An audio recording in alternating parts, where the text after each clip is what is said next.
Hello, welcome to Vest Top 5. I've been out for about a week or so. I was on vacation. Dropping loads didn't pay for the vacation salary, those cheap bastards. But I'm here today to talk about the top worst comic book movies of all time. The top 5 worst. I went through the whole list and there's a lot of shitty comic book movies.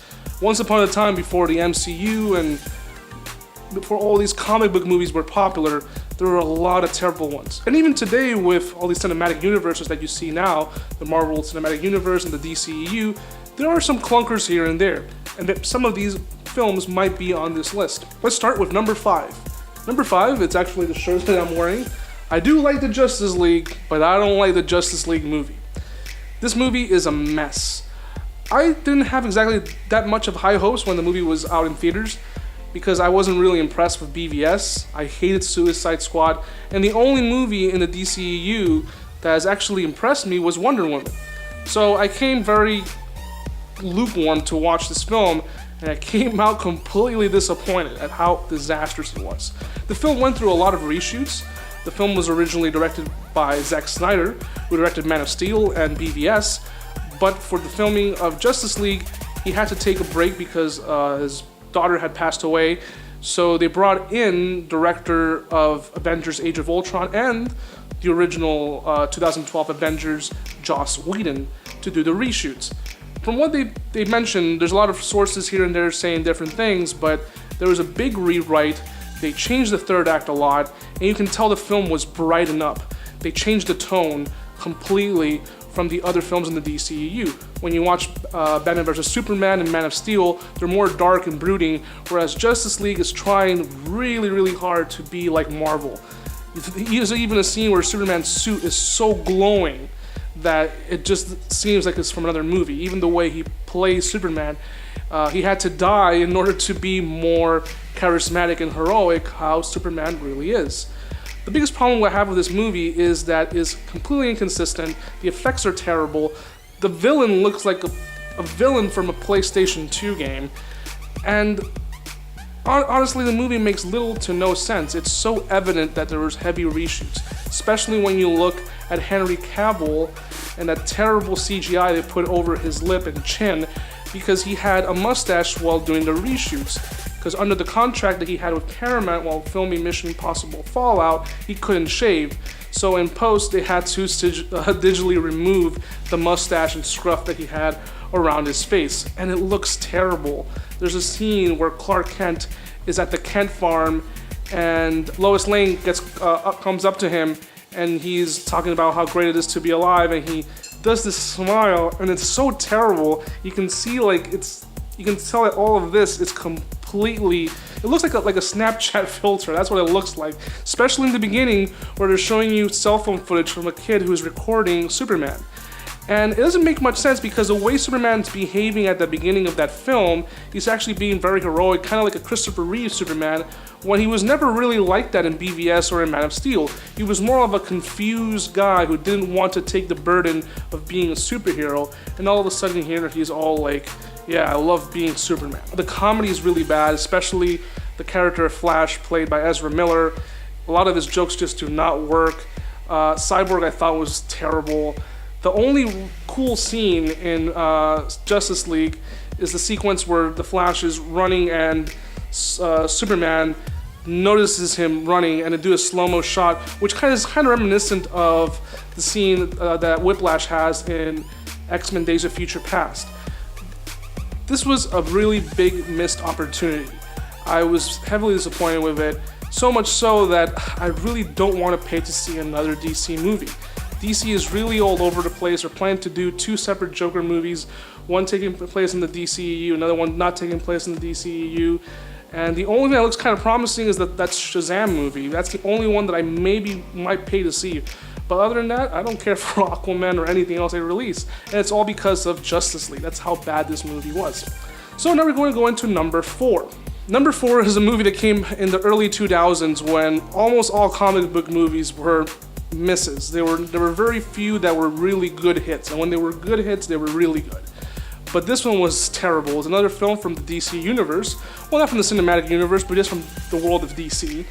And the movie is Catwoman, starring Halle Berry. This movie was so bad that Halle Berry herself went and accepted the Worst Actress Razzie Award, and she was jokingly saying, "Oh my God, you guys really hated me," and she was like laughing at the fact that she was getting an award for how bad her acting was. And I wouldn't put all the blame on Halle Berry. The problem is the script and the directing of this film. It's so odd because when I watch this movie, and the few times that I've seen it, and I've seen it because if it's either playing on TV or the first time when it came out in theaters back in the early 2000s. The problem is I don't know who this movie's made for. It's not made for fans of Catwoman. It's not made for fans of Halle Berry. It's not even fans of comic book movies in general. I feel like this movie's made for people who like cats, maybe. This movie has a really big fetish with cats.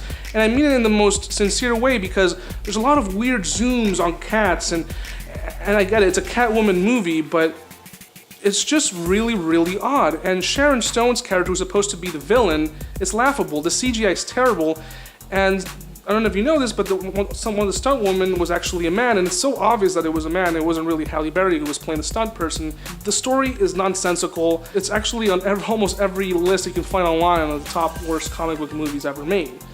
And I can't believe that they have never attempted to make another Catwoman to redeem how terrible this was. To this day, I still think the only good Catwoman is the one from Batman Returns, played by Michelle Pfeiffer. And of course, also Catwoman from the 1960s Batman TV show. But other than that, Halle Berry could have been a good Catwoman had she been given a good script and good directing. Sadly, this movie is just very muddled, and the effects have aged terribly. There's some scenes where she's doing flips, and they try doing weird zooms and weird techniques so you can't tell that it's CGI.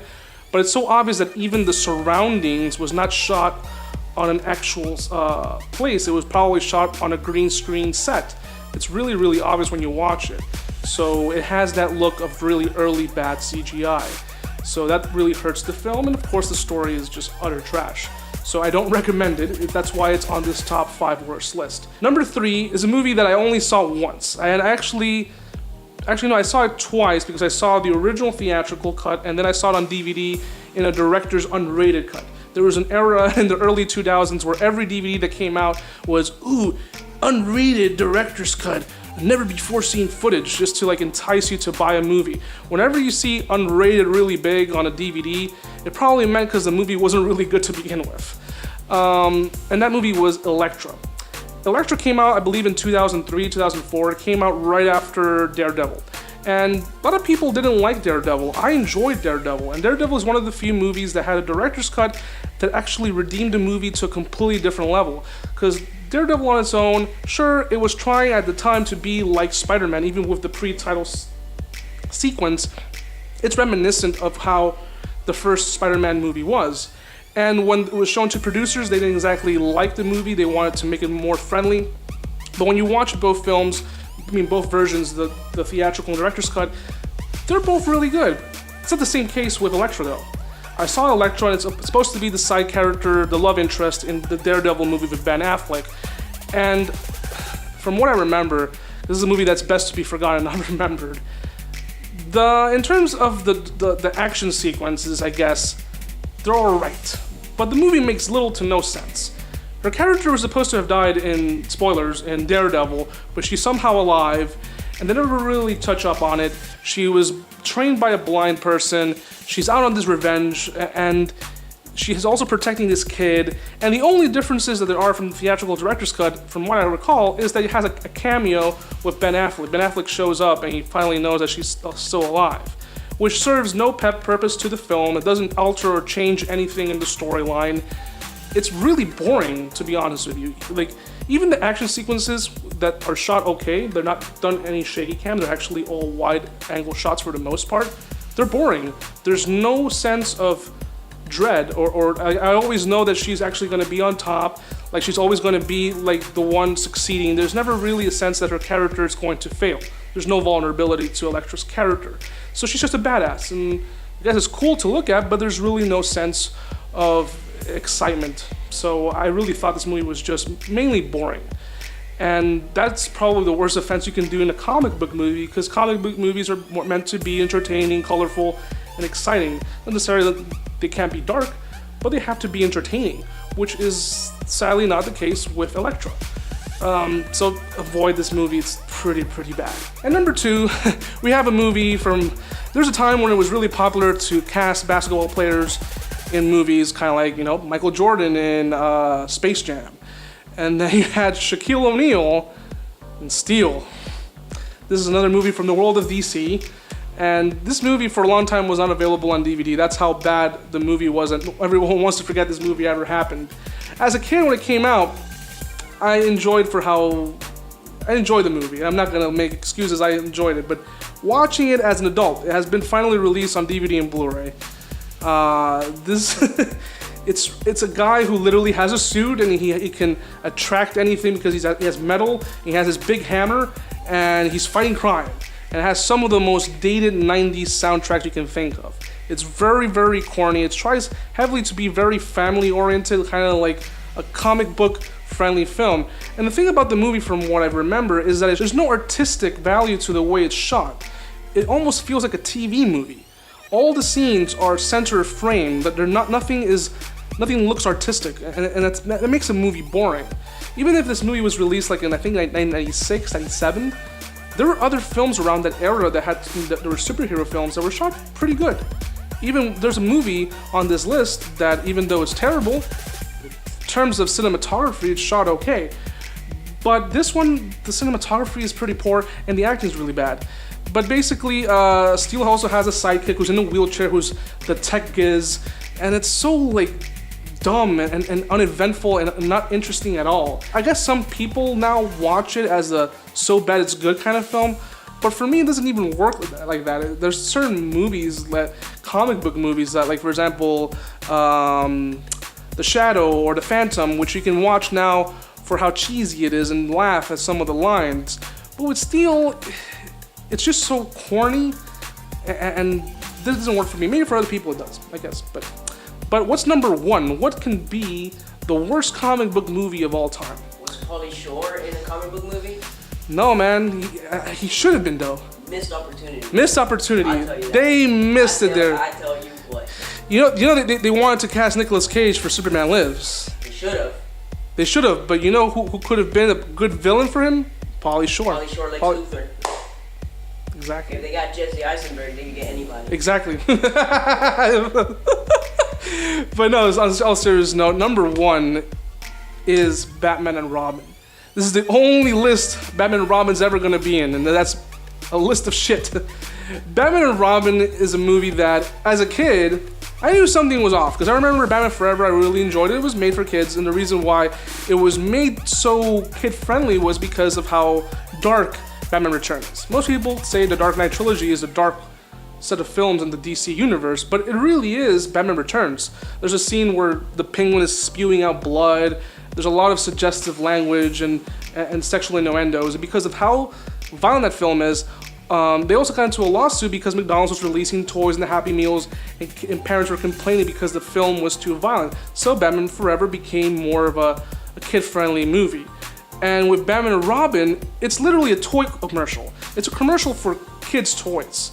It's literally every little gadget was something that was later implemented in a toy from Mattel or whatever company it was that they released the toys for Batman and Robin. And I think, didn't you guys try doing a movie night for that movie and everyone was miserable? Everyone left? Or fell asleep. I mean, I haven't seen it lately, but from what I remember the times that I watched, I loved the puns, like, what killed the dinosaurs? The Ice Age! See you in hell, Batman! Ice to see you! And, you know, it's the puns are ridiculous. But George Clooney is also a problem in this film. He doesn't give a fuck. I don't care. At the time, he said that his agent told him that this would be a good career move. Look at what ended up happening. He looks so bored, you know. I like Val Kilmer as Bruce Wayne Batman. He's very underrated, and I love Michael Keaton. But George Clooney is so whatever. Like, he does have the jawline and the look, but he looks uninterested. Chris O'Donnell actually shows more enthusiasm in this film, even though the script is terrible. And the villains and everything, it's so completely retracted from the first 89 Batman. It doesn't even feel like it's in the same world. And the whole plot, of course, in this film is that which makes no sense, mind you. Freeze wants to literally freeze the whole world, and Uma Thurman's character wants her vines to take over the world. How in the fuck are the vines gonna come out from the ice? That makes no fucking sense. You need warmer temperature, not cold temperature. If you chose your buddy to create to battle crime, you chose the wrong person, honey. And then you have the guy who plays Alfred, who's passed away since. You can tell that he was playing a character who's being sick, but he's dying because of how terrible the movie was. So he's like, oh fuck, I'm in Batman and Robin. And at the end, there's a scene at the end that I wish if someone can edit this into the movie, where they finally defeat Freeze and they finally defeat Uma Thurman's Poison Ivy, and they're all together putting their hands and saying, we're gonna need a bigger Batcave. I want Alfred to be in the background saying, oh fuck, this movie's garbage. That's what I want. Someone to edit that into the movie.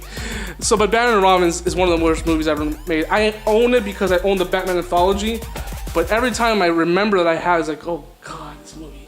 But there's something to be said about Batman and Robin. There's a good thing about it. Had they not made this movie, we would have never had Batman Begins. There would have never been a Dark Knight or any of the other movies since. It literally, this movie is kind of like the Judgment Day. This movie destroyed the Batman franchise for a while, for a couple of years. I think it was like 6 or 7 years. And then it reinvented. Like literally Batman Begins started the whole reboot thing. And since then we've had a bunch of them, and probably DC has to reboot again soon because Henry Cavill's leaving Superman, and so is Ben Affleck because he's drunk as fuck and he's cheating on his wife or whatever. But anyway, Batman and Robin is a movie that you should avoid. I guess if you really want to see how bad it is, go for it, but it's a miserable time. It really is. But I did mention that it does have okay cinematography. Like, it doesn't feel like you can tell it's a big budget movie. You can tell they spent a lot of money. They just had a terrible script and horrendous ideas that make little to no sense. There's even that terrible scene where George Clooney's Batman takes out the Bat card. 7 million. Never leave the cave without it. So bad. Well, yeah, these were the top 5 worst comic book movies ever made. Please let me know in the comments section below, what are some comic book movies, like terrible comic book movies, that I didn't get to mention on this list? I know there's a lot. There's like hundreds of them. But this is just the top 5 in my opinion. I even wanted to mention Fan 4 Stick, and I'm pretty sure some people might mention it on this list. So let me know down in the comment section down below. Make sure to like this video, smash that subscribe button, so you can watch all the great stuff here on Dropping Loads. You have Dorky doing videos about called Wake Me Up, which are really, really funny. You have ODG doing his reviews. And you have What the Con. And what's the other one? I forgot, the unboxing videos that you got with Pouch. A couple of cool stuff. And there's also podcasts. So check that out. I'm Vest Guy. This was Vest Top 5. And see you until next time. And make sure, please, do not watch Batman and Robin. You do not want to have a miserable time. Anyway, guys, peace.